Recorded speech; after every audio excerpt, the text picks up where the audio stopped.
Merhaba arkadaşlar. Bugün cevizli kadayıf yapacağız. Önce 4 bardak burada şekerim var. 4 bardak suyu koyacağım.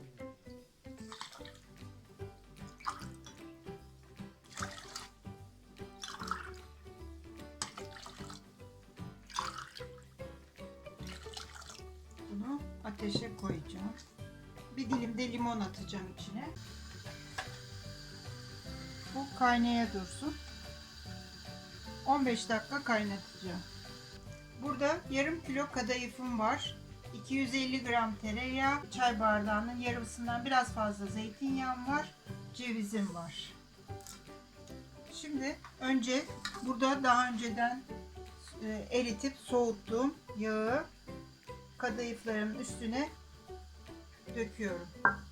Sonra bunu iyice kadayıflara yedireceğim.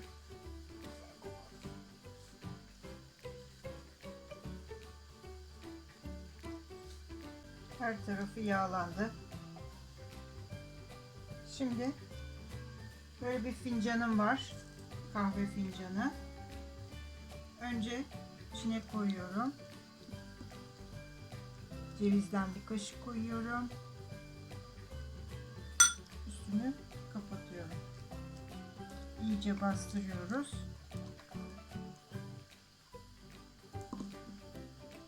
Çıkıyor. Önce altına koyuyoruz fincanın.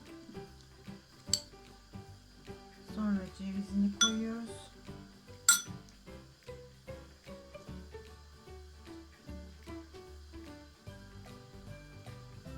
Üstünü iyice kapatıp bastırıyoruz.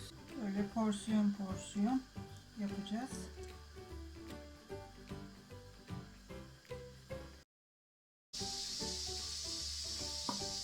Evet.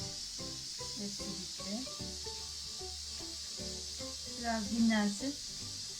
Şerbetin de o ara kaynasın. Soğutacağım çünkü şerbetini. Fırına vereceğim.